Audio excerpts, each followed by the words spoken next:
Yang saya hormati Ustadz pengampu pembina di kajian kita di kajian Asyifa online, Ustadz Haji Sukarti.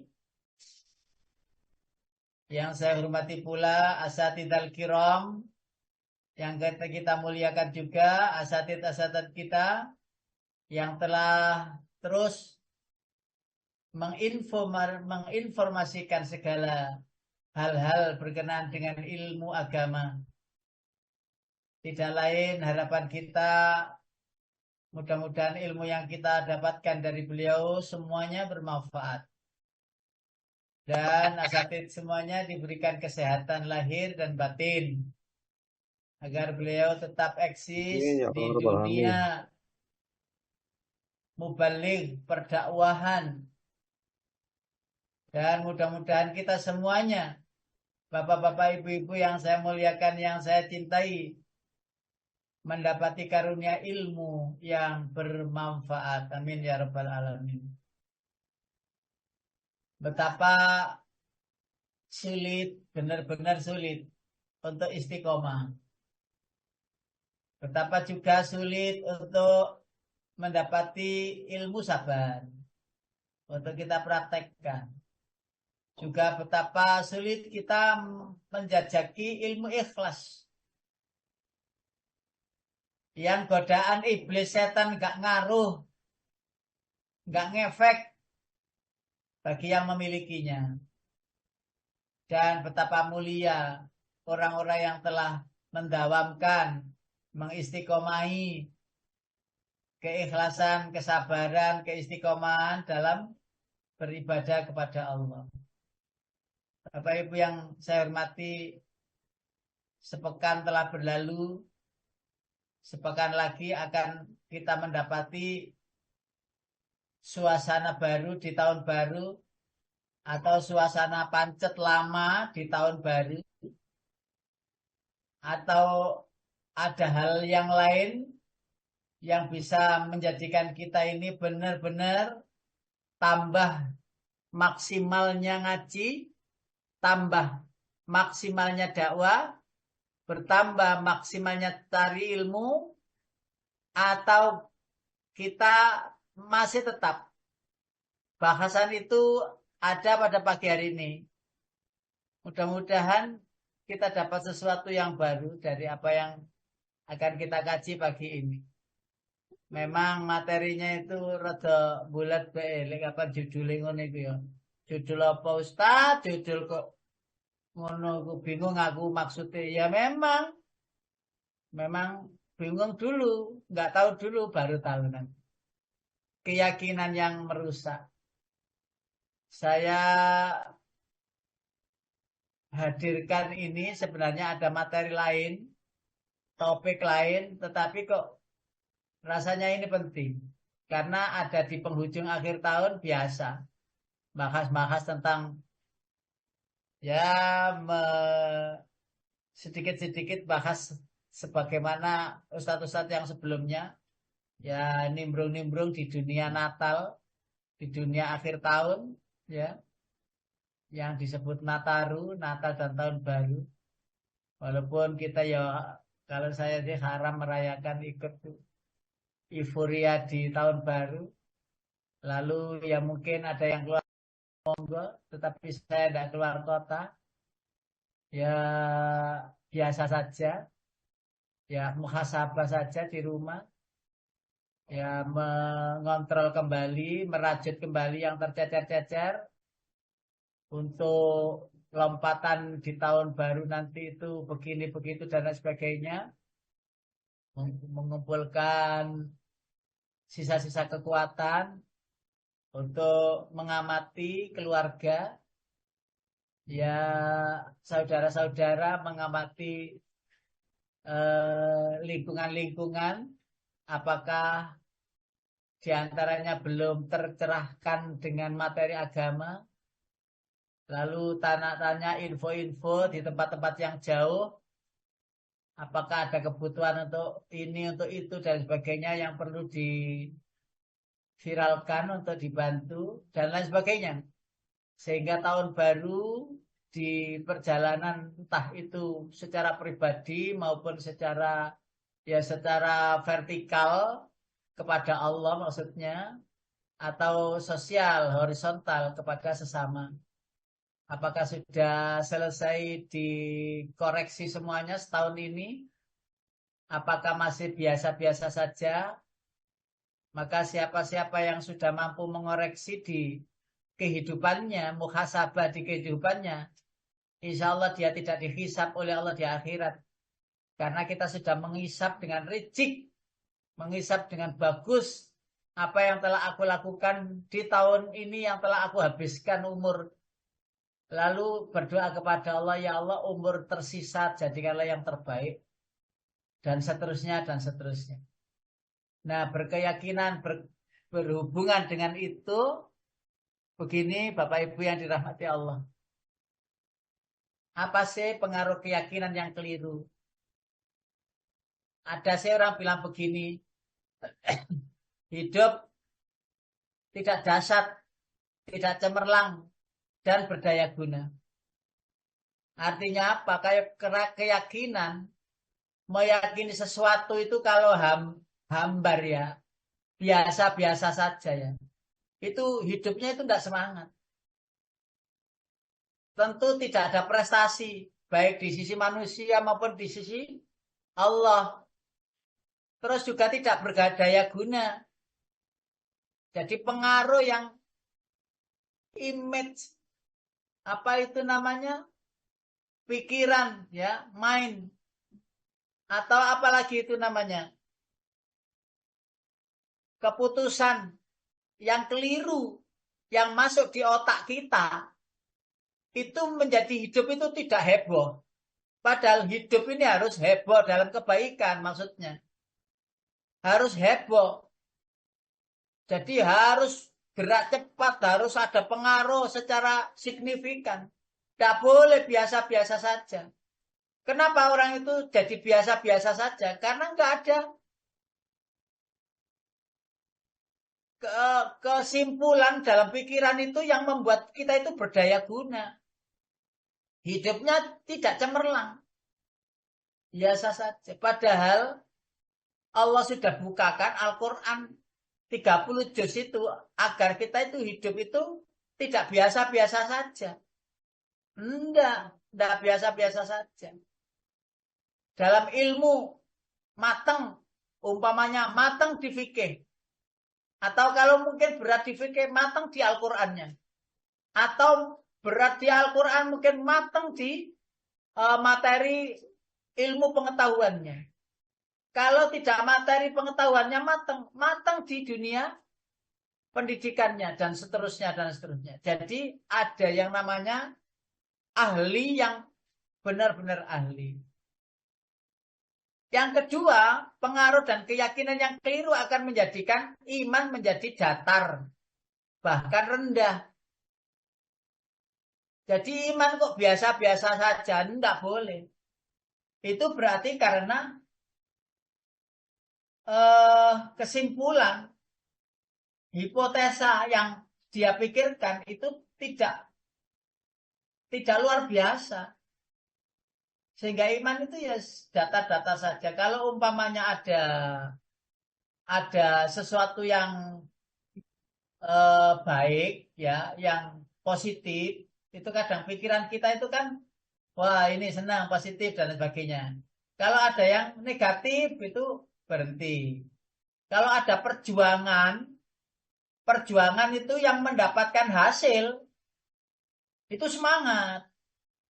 Tapi perjuangan yang itu melelahkan, yang apa ini namanya, tidak ada hasil, mundur gitu ya, sudah mundur. Nah, ketika perjuangan yang tidak mendapatkan apa-apa, ya perjuangan yang tidak dapat hasil, juga mendapatkan hasil, ya tidak meragukan begitu, itu maka pikiran kita itu akan, walah, tidak ada ininya, umpamanya gini ya, kerja bakti yang luar biasa, yang harus dilakukan bersama-sama. Nah, gitu itu dapat apa ya, kebaikan. Kalau banyak orang gitu datang semua. Ikut datang. Kalau nggak banyak orang, nggak semangat. Nah, jadi ditentukan keyakinan, pikiran yang keliru. Yang ketiga, pengaruh keyakinan yang keliru itu lemah dalam perjuangan, tidak ada hero sama sekali. Kalau kira-kira itu membuat diri kita itu celaka umpamanya. Celaka itu artinya terbunuh umpamanya, perang umpamanya. Enggak perang. Loh, hal ini tuh sudah terjadi pada masa Rasulullah. Terdapat di dalam surat Al-Anfal itu ada pernah kita bahas itu. Disuruh perang Badar itu para sahabat yang baru saja masuk Islam. Dapat pejangan dari Nabi hal-hal yang berhubungan dengan semangat juang dan sebagainya baru masuk Islam dalam 2 tahun sudah disuruh perang. Di dalam surat Al-Anfal itu kan disebutkan di sana. Ya. Jadi ketika mereka itu diajak oleh Rasulullah perang, mereka itu malas. Seakan-akan disuruh bunuh diri kan gitu itu. Monggo boleh dibuka surat nomor 8. Ya. Ayatnya ayat 5. Kama akhrajaka rabbuka min baitika bil haqq wa inna fariqam minal mu'minina lakarihun. Ini satu ayat pemicu semangat kita. Boleh diterjemahkan. Gimana Ustaz? Assalamualaikum warahmatullahi wabarakatuh. Waalaikumsalam. Bagaimana Tuhanmu menyerumu pergi dari rumahmu dengan kebenaran, meskipun sesungguhnya sebagian dari orang-orang yang beriman itu tidak menyukainya. Nah, itu disuruh oleh Rasulullah maju peperangan Badar. Ketika sebagaimana kalian waktu itu ya disuruh keluar dari rumah, ayo keluar dari rumah semuanya, ayo berjuang ini itu. Ayo keluar dari kebodohan, ayo ngaji, ayo ngaji. Ayo menghilangkan, ayo menambah ilmu. Ayo pergi ke sana dan lain sebagainya. Walah, wis aku wis ngene, wis lah itu. Kalau dulu perang, kalau sekarang itu perang melawan kebodohan. Perang melawan hawa nafsu. Dan itu kalau tidak keyakinan imannya itu tidak kuat, ya lemah perjuangan. Akhirnya apa? Untuk berjuang, mengetahui sesuatu, berilmu dan lain sebagainya. Tidak ada, semangatnya itu tidak ada. Sehingga Allah berikan pemimpin demi pemimpin di lingkungan kita itu yang kurang, mendukung terhadap agama. Memimpin, makanya kalau orang itu Allah menghendaki yang tidak baik itu kan mula-mula Allah berikan pemimpin yang tidak baik. Ya, pemimpin yang rusak, pemimpin yang tidak memihak kepada umat Islam. Kenapa? Karena lemahnya perjuangan umat. Lah, di lembaga kita ini, di kelompok kita ini Bapak Ibu, kan di apa ini namanya pesantren, di kelompok pengajian kita ini loh, Asyifa ini loh. Kan kita sering ya mengadakan ini itu dan lain sebagainya. Semangat kita untuk berbagi dan lain sebagainya itu juga sudah kita sampaikan. Nah, sehingga ada berbagi ilmu, ada berbagi waktu itu sampai saya bawa berapa kantong itu ya untuk duafa yatim piatu itu ya. Nah, hal-hal seperti itu semangati. Kalau sudah ada kebaikan, menunda kebaikan, maka besok belum tentu ada kebaikan serupa yang kita tunda itu yang pahalanya bias hendak kita dapatkan. Semua orang pada dapat pahala ini itu dan sebagainya. Kita sendiri enggak. Ya biasa duduk-duduk nyantai gitu. Para sahabat dulu itu sudah diterpa oleh masalah seperti ini. Akhir zaman akan terjadi lagi seperti dulu. Suruh perang. Suruh ini. Jangan aku, jangan aku. Kenapa seperti itu? Maka yang berikutnya Bapak Ibu. Di antara yang merusak semangat juang. Yaitu berpikir negatif pada kehidupan. Yang pertama apa? Merasa berpendidikan rendah. Aku loh hanya lulus SMP. Kata-kata ini sering kita dengar. Alah, wis aku lulusan SMP. Minder. Minder. Padahal bukan lulusan SMP yang dilihat Allah. Tetapi imanmu yang ada di hati itu memancarkan sinar apa tidak. Itu berkaitan erat dengan semangat juang. Loh, jangankan lulusan yang sudah doktor. Akan saya kejar dia. Saya lebih bisa. Saya lebih mengetahui. Saya lebih semangati. Saya lebih dan lain sebagainya. Sehingga tidak minder. Walaupun berhadapan dengan ustadz-ustadz, ulama-ulama. Biasa. Biasa karena kedalaman hati yang di sana ada iman dan takwa. Itu yang menentukan tinggi derajat seseorang di hadapan Allah, bukan SMP, SD itu tidak. Makanya kapan lalu saya katakan, loh, wong sudah pendidikannya itu tinggi, lah kalah sama SD tidak lulus. Apanya yang kalah? Akhlaknya, attitude-nya, ketakwaannya. Loh, begitu.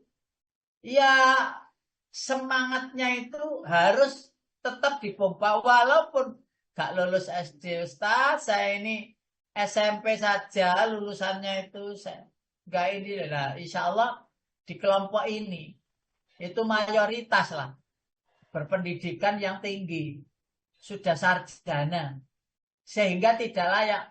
Aku dia sarjana, dia lo S2, dialah yang maju dan sebagainya. Ketika Bapak Ibu kita sudah termakan opini pikiran kita seperti itu, maka tidak akan pernah bisa berjuang.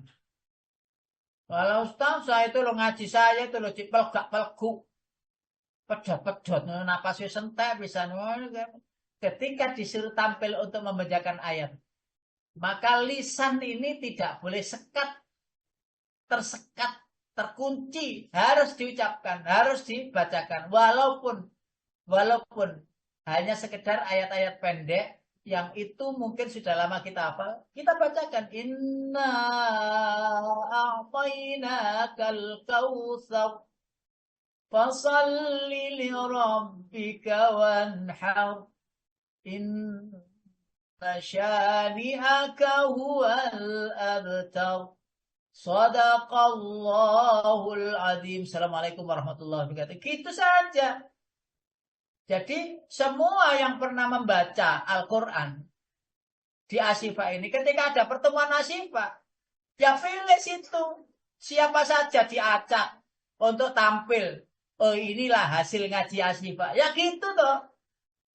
Iya, harus gitu. Jadi tidak tetap saja.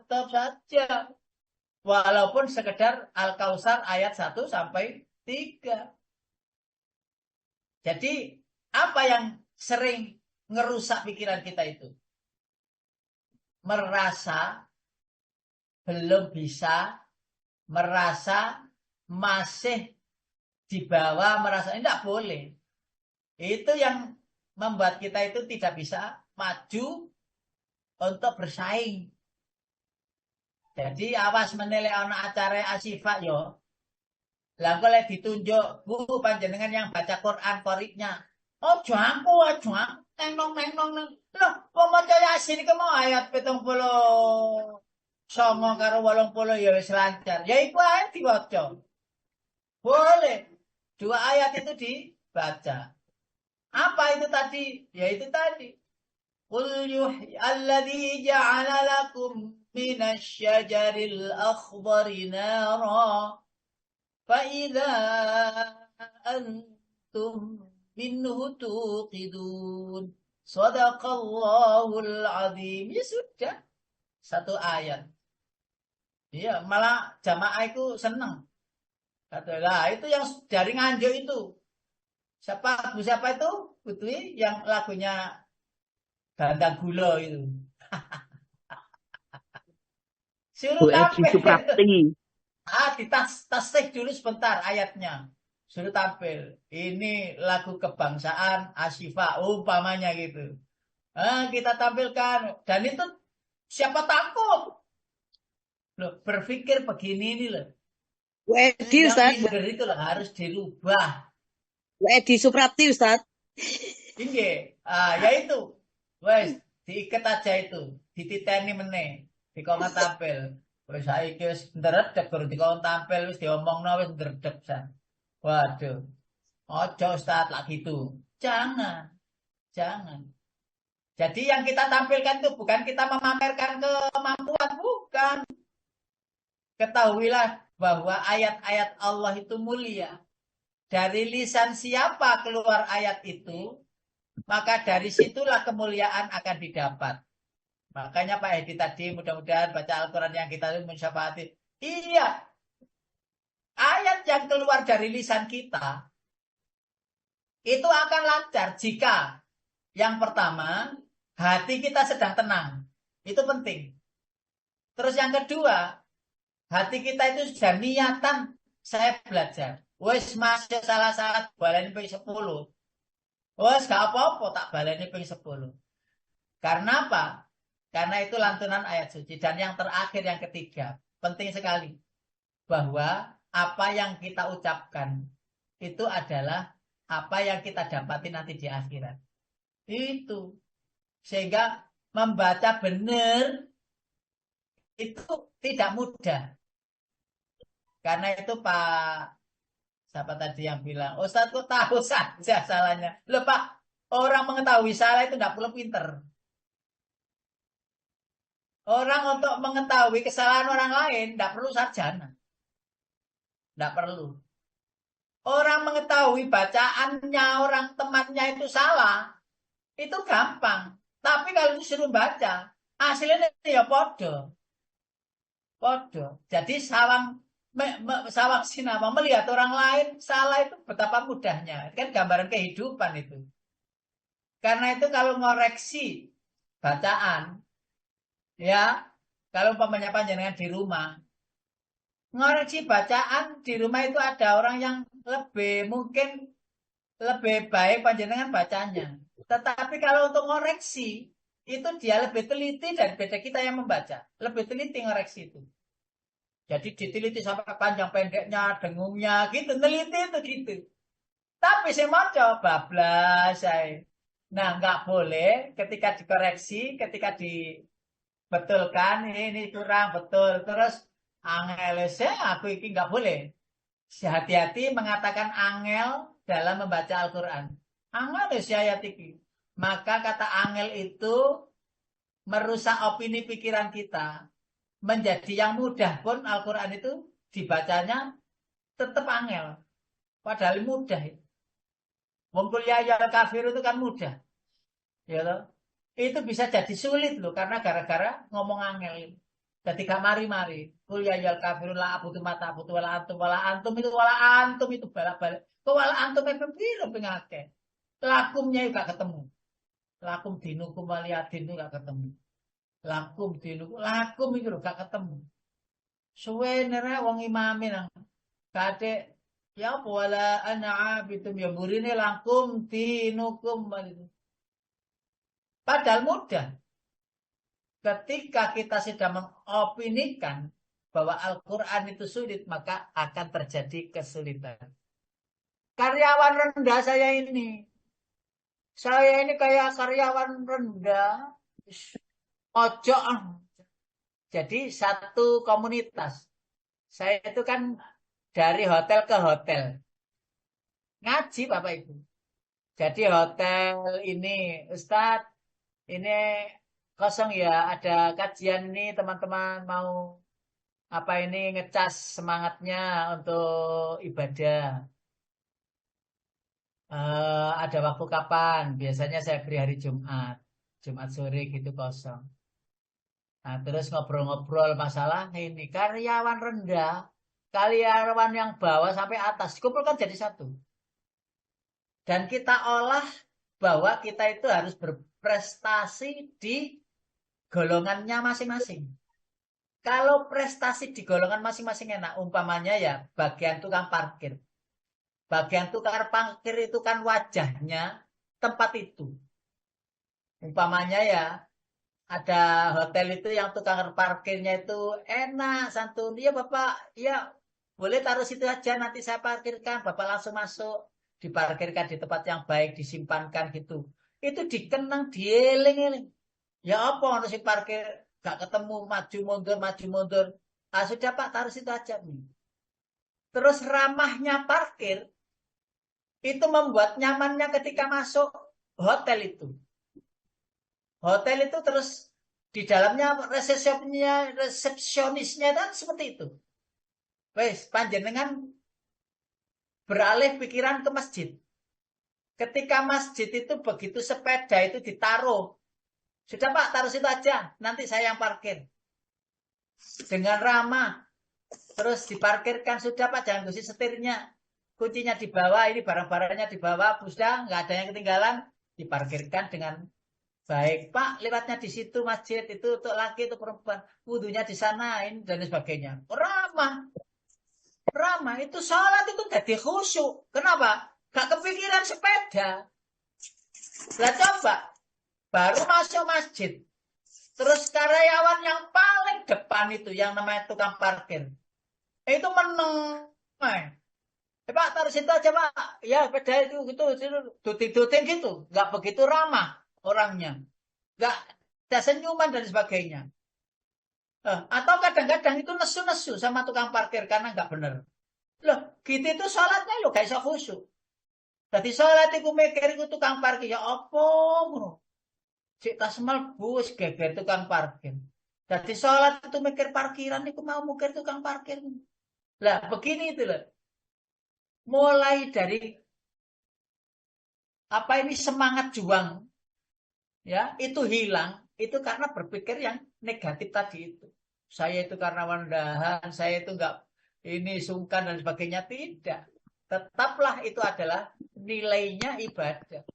Ya, walaupun karyawan rendahan kalau tidak ada dia bagaimana bisa prestasi yang atas itu berprestasi. Yang ketiga penghasilan pas-pasan Pak saya itu. Bahkan Allah itu menyampaikan wa man qudira alaihi rizquhu falyunfik mimma atahullah kan gitu ayatnya. Dan seandainya Allah itu menahan rizki ya justru falyunfik kata Allah.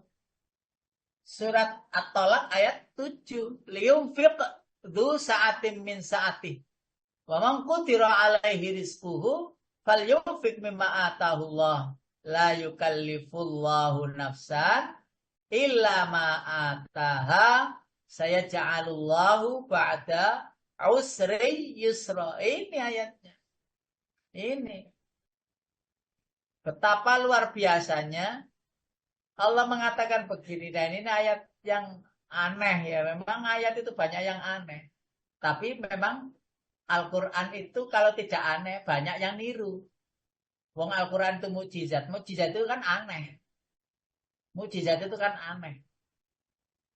Ya. Hendaknya engkau berinfak ya dalam keadaan ada rizki maupun sempit rizki. Dan barang siapa yang disempitkan rizkinya, hendaknya ia berinfak dengan apa yang ia miliki. Nah, jadi penghasilan pas-pasan itu bukan penghalang dari perjuangan. Yang berikutnya Bapak Ibu yang dirahmati Allah. Pengaruh yang pada iman dan amal. Ini yang klimaksnya. Intinya. Jadi pengaruh yang bahaya itu ada pada jika itu merusak iman dan amal kita. Jadi yang pertama adalah pengagungan kepada seseorang. Jadi keyakinan yang merusak, yakin yang merusak iman dan amal, itu adalah pengagungan kepada seseorang. Dan ini sepanjang zaman loh Bapak Ibu. Dulu pernah terjadi. Yaitu perkara Uzair dan Isa. Nah ini yang menyangkut Natal itu. Ya enggak tahulah. Hanya orang-orang cerdas dan pintar yang menggunakan akal yang baik. Pasti dia itu sadar bahwa Nabi Isa itu bukan Tuhan. Uzair itu bukan Tuhan. Surat 9 ayat 30 Pak Qadar. Surat At-Taubah. Surat At-Taubah. Iya. Surat At-Taubah surat nomor 9. Ayatnya ayat 30. A'udzu billahi minasyaitonir rajim. Bismillahirrahmanirrahim. Wa qalatil yahudu Uzairun ibnullah wa qalatin nasara al-masih ibnullah. Dzalika qauluhum bi afwahihim. يضاهئون قول الذين كفروا من قبل قاتلهم الله أنى يؤفكون. Ya. Dan orang-orang Yahudi berkata Uzair putra Allah. Dan orang-orang Nasrani berkata Al-Masih putra Allah. Itulah ucapan yang keluar dari mulut mereka. Mereka meniru ucapan orang-orang kafir yang terdahulu. Allah melaknat mereka. Bagaimana mereka sampai terpaling. Iya Pak. Sesuatu yang membuat kita berpaling berarti tidak jauh dengan orang yang mengatakan Uzair Tuhan, Isa Tuhan. Sesuatu yang membuat kita berpaling dari Allah berarti tidak jauh dengan orang dahulu yang percaya bahwa Uzair atau Isa anak Tuhan. Nah, itu keluar dari mulut mereka. Bukan keluar dari hati nuraninya, keluar dari pikirannya.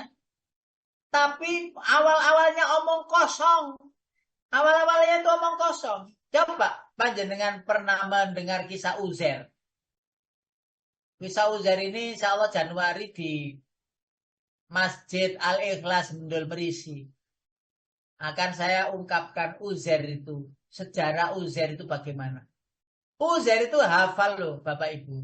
Hafal kitab Tauratnya Nabi Musa. Kitab Tauratnya Nabi Musa dihafal. Lalu Uzair itu jalan-jalan. Iya toh?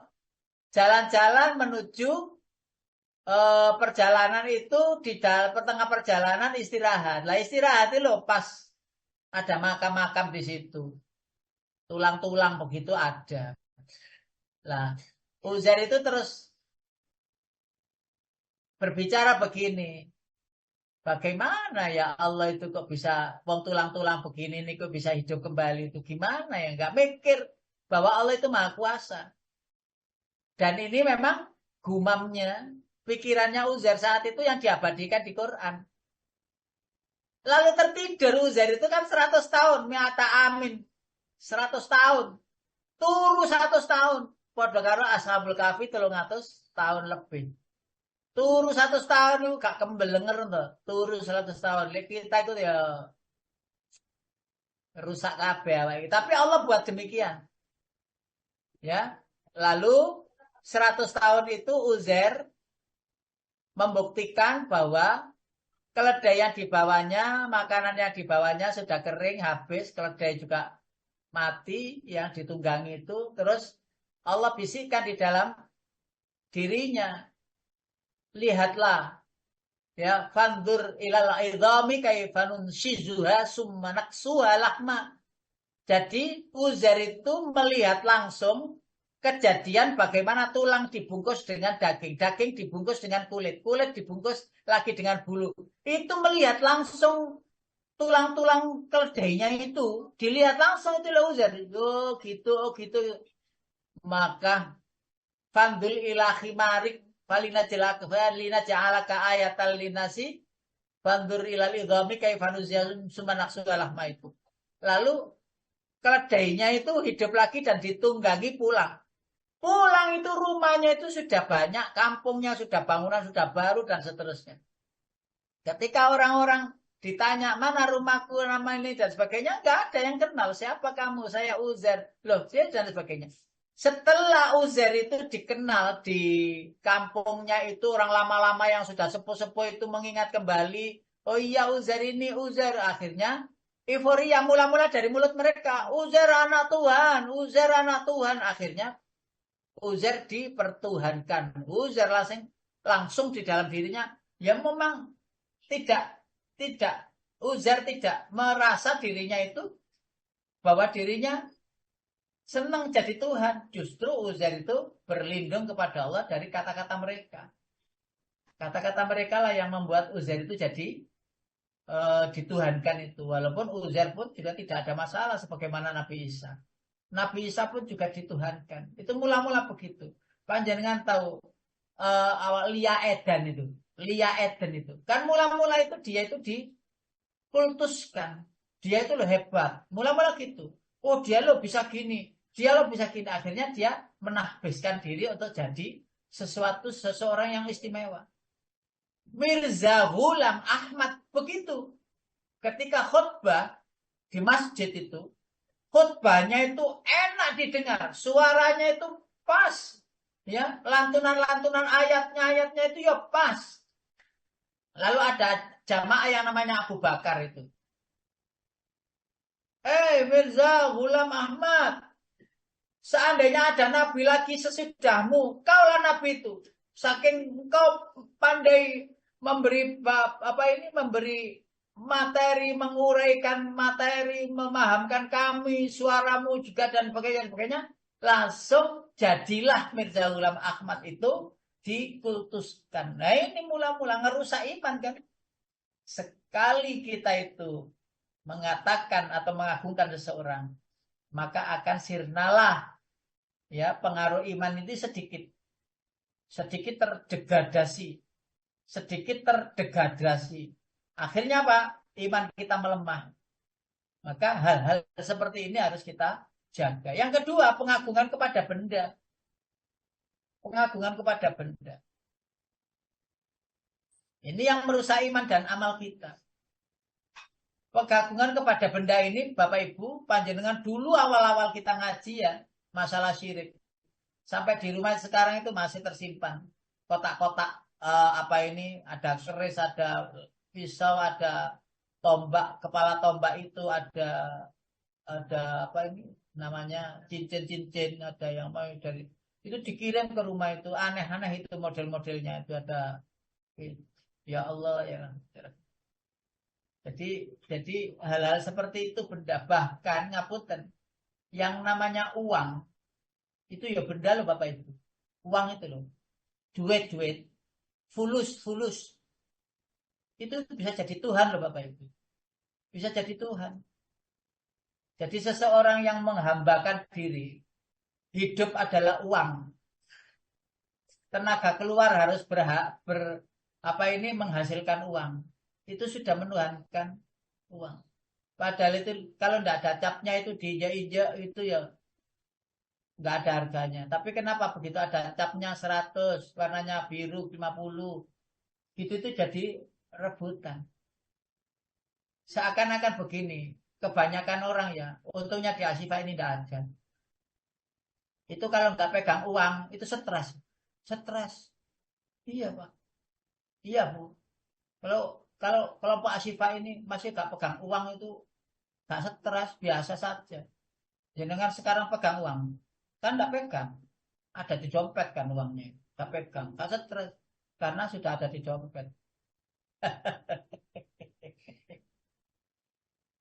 Kebanyakan orangnya, kalau banyak uangnya, itu kebanyakan tuh ayem, kebanyakan itu tenang hidupnya itu. Tetapi seseorang itu kalau terlambat sholat itu biasa. Kalau tidak ngaji gitu biasa. Sehari itu umpamanya ya nggak ada tambahan ilmu itu biasa. Sehari nggak tambah ilmu biasa itu. Tetapi kalau sehari itu tidak ada tambahan uang atau tidak ada uang gitu, itu bingung, gelisah, gelisah. Bapak Ibu boleh dibuka surat 6 ayat 74. Surat Al-An'am, pengagungan kepada benda. Ya, surat nomor 6, surat Al-An'am. Ayat 74. A'udzu billahi minasyaitonir rajim. Bismillahirrahmanirrahim. وإذ قال إبراهيم لأبيه آزر أتتخذ أصناما آلهة إني أراك وقومك في ضلال مبين. Iya, Pak Ustadz. Boleh diterjemahkan. Iya. Dan ingatlah ketika Ibrahim berkata kepada ayahnya Azar, pantaskah engkau menjadi berhala-berhala itu sebagai Tuhan? Sesungguhnya aku melihat engkau dan kaummu dalam kesesatan yang nyata. Nah, kan bisa begini. Pantaskah engkau ketika memegang uang itu senang, sedangkan hatimu itu kosong dari ilmu? Pantaskah engkau ketika ada uang itu bahagia, sedangkan hatimu kosong dari iman? Pantaskah engkau bahwa hari ini engkau tenang karena ada uang, sedangkan hari ini belum engkau peroleh hidayah sama sekali karena tidak ada curahan cahaya ilahi yang masuk? Betapa itu boleh dianalogkan seperti itu. Kenapa engkau jadikan batu-batu itu sebagai benda pengagungan, sebagai Tuhan-Tuhan, yang itu menjadikan dirimu itu di hadapan Tuhan, batu itu, di hadapan batu-batu itu, dirimu merasa ayem, merasa tenang. Para jamaah yang dirahmati Allah. Lalu ketika kita sudah menganalogkan hal-hal seperti itu, berhala itu sekarang sudah tidak berbentuk batu, berhala itu sudah berbentuk yang lain, berbentuk harta, berbentuk apa saja yang itu sifatnya duniawiyah. Bisa bersifat bentuknya itu ladang, kebun, sawah, properti, apa saja.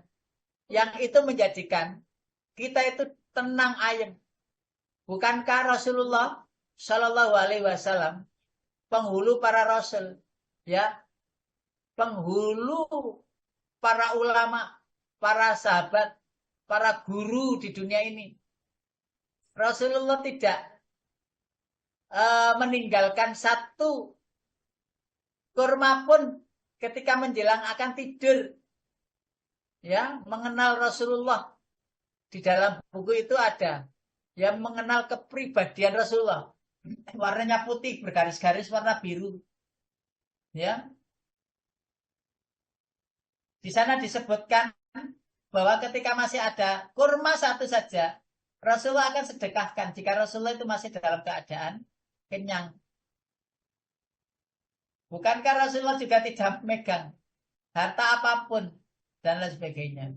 Loh, masa kita itu seperti itu? Enggak bisa. Kita meniru Rasulullah itu enggak bisa. Enggak bisa. Tetapi berusaha untuk meniru Rasulullah wajib. Kalau kita seperti Rasulullah meniru enggak bisa. Enggak bisa. Betul sakit. Tetapi berusaha untuk meniru, mengikuti sunnah-sunnahnya wajib. Mencari apa sih yang bisa saya lakukan sebagaimana Rasulullah lakukan. Oh ini, oh ini, oh ini. Allahu Akbar walillahilhamd. Jadi jauh. Sebagaimana sering kita bahas itu Bapak Ibu. Sering kita bahas. Wes, bahas pakaian aja loh. Pakaian aja loh. Saya tidak percaya kalau pakaian jenengan itu satu lemari. Tidak percaya. Sama. Jadi panjenengan paling tidak pakaiannya itu ya 2 lemari lah. Ya pakaian yang ini sendiri, yang ini sendiri, yang ini sendiri gitu. Paling tidak di rumah itu ada setiap kamar itu almari, almari, almari, almari. Kamar 5, almarinya 5. Ya. Jadi khusus untuk pakaian-pakaian. Itu pakaian saja. Sedangkan Rasulullah macam dua macam pakaian saja. Dua pakaian. Dan itu dalam sejarah tercatat. Dan barang-barang Rasulullah yang tersimpan itu, ya sebenarnya kan ya benda-benda yang remeh saja. Yang biasa saja. Surat nomor 26, ayat 70-71. Surat nomor 26, surat nomor 26, surat yang surat Asy-Syu'ara ayat 70 dan 71. A'udzu billahi minasyaitonir rajim. Bismillahirrahmanirrahim. Moga langsung Pak Qatar. Oh, nggih. 70. Enggak. Ketika dia Ibrahim berkata kepada ayahnya dan kaumnya, apakah yang kamu sembah? Mereka menjawab, kami menyembah berhala-berhala dan kami senantiasa tekun menyembahnya. Selalu begitu berhala-berhala dan mendapat posisi yang terbaik di hati berhala-berhala itu. Nah, yang ketiga Bapak Ibu, pengaruh daripada keyakinan yang salah itu orang berarti endok pada ayam di suwir-suwir itu ya. budaya yang dianggap sebagai syariat. Budaya yang dianggap sebagai syariat. Panjenengan mungkin sering melihat tayangan-tayangan ya. Bahwa budaya itu sering kita mendengarkan, itu kearifan lokal, gak oleh dihilangi, dan lain sebagainya, dan lain sebagainya. Wes janoe, wes ana ngomong ngono, pemerintah bilang begitu, sudah biarkan saja, tidak apa-apa. Tetapi ketahuilah, setelah nanti tenang-tenang dalam suasana yang baik, kita beri pencerahan umat ini agar ya dengan cara yang hikmah. Karena mengajak itu hikmah. Ud'u ila sabili rabbika bil hikmah. Dengan cara yang penuh dengan kebijaksanaan, bijaksana. Nah, apakah kita sering atau masih melihat yang namanya sedekah bumi, yang namanya apa itu menanam kepala kerbau atau larung laut, yang itu menjadi seperti sebuah syariat. Kalau kita tanya mereka itu agamanya apa? Islam. Mereka agamanya Islam.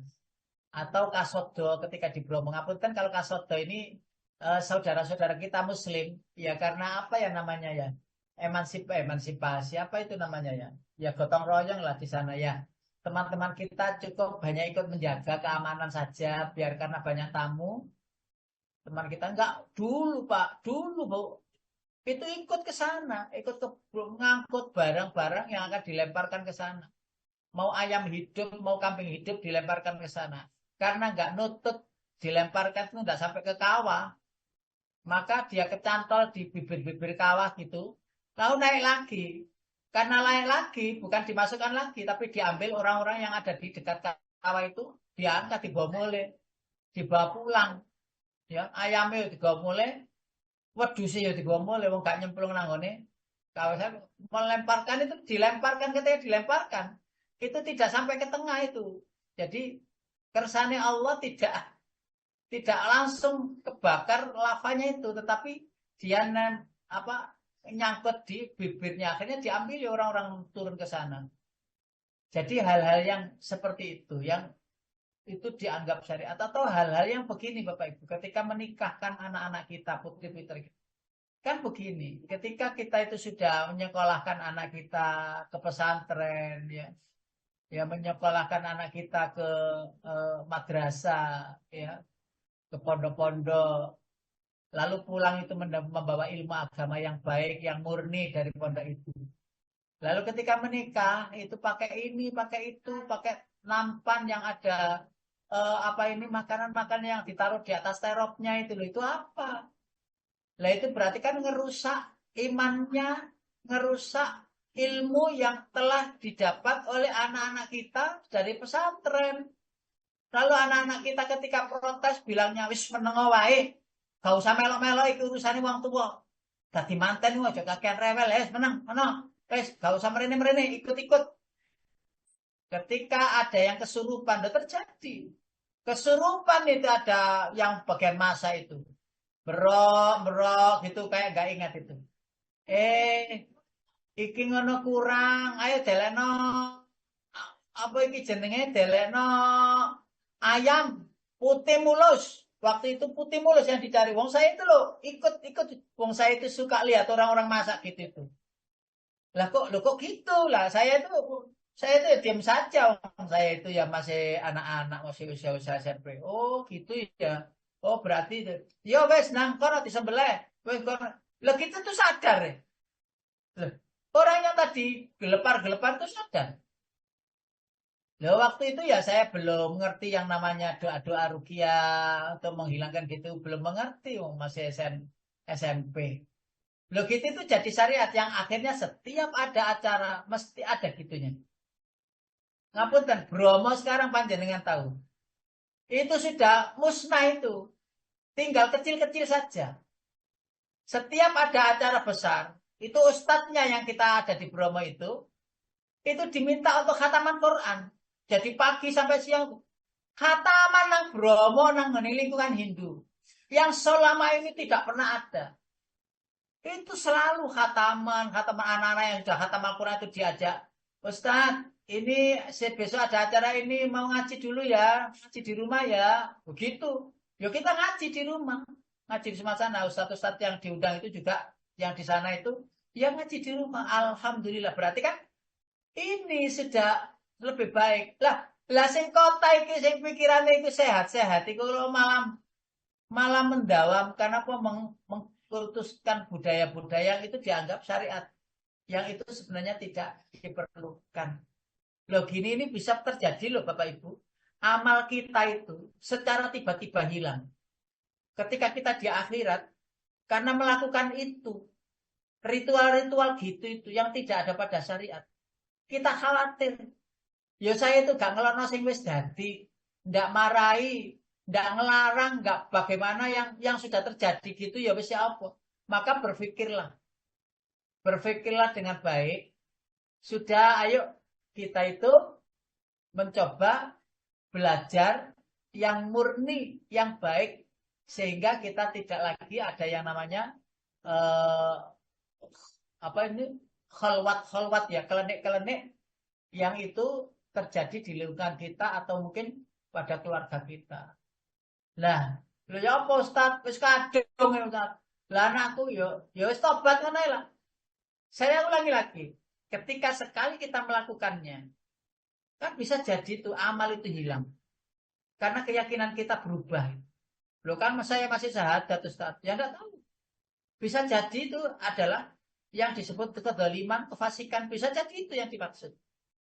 Nah, khawatir kita ketika berhadapan dengan Allah. Catatan kita itu tidak ada loh. Mana? Ternyata yang terlihat itu adalah karena kita itu menjadikan budaya itu jadi syariat. Naudzubillah min dzalik. Lah itu terus ngaji asifah sampun lawase. Naudzubillah loh. Aku loh ngaji nang asifah gara-gara sekali melakukannya lagi. Sekali lagi melakukannya, makanya ayatnya berlaku. وَلَقَدْ أُوحِيَ إِلَيْكَ وَإِلَى الَّذِينَ مِنْ قَبْلِكَ لَئِنْ أَشْرَكْتَ لَيَحْبَطَنَّ عَمَلُكَ وَلَتَكُونَنَّ مِنَ الْخَاسِرِينَ بَلِ اللَّهَ فَاعْبُدْ وَكُنْ مِنَ الشَّاكِرِينَ. Sungguh telah diwahyukan kepadamu dan kepada umat-umat sebelum kamu bahwa jika engkau melakukan sekali saja kemusyrikan, maka habislah amalmu. Itu yang saya ingat betul. Dan ayo bareng-bareng berpikir jangan sampai keyakinan kita ini berubah-berubah. Bapak Ibu, kematian akan datang tanpa memberitahu. Kematian akan datang sewaktu-waktu. Betapa nyeselnya apabila sebelum itu terus kita telah atau pernah melakukan hal yang dilarang oleh Allah. Dan kematian sekarang ini ya gampang begitu. Maksudnya gampang itu cepat gitu loh.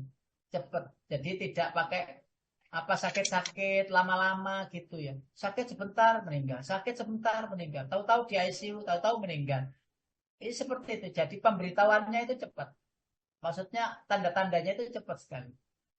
Nah, mudah-mudahan kita husnul khotimah semuanya. Husnul khotimah saat kematian hadir, saat itu lagi ibadah, khusyuk-khusyuknya, iman lagi kuat-kuatnya, dan amal lagi yang terbaik yang kita lakukan. Saya kembalikan kepada Pak Hedi, sementara itu yang bisa saya sampaikan untuk gambar-gambar menyusul. Ada gambar-gambar nanti, tapi menyusul saja gambarnya untuk pertemuan yang berikutnya. Silakan Pak Hedi.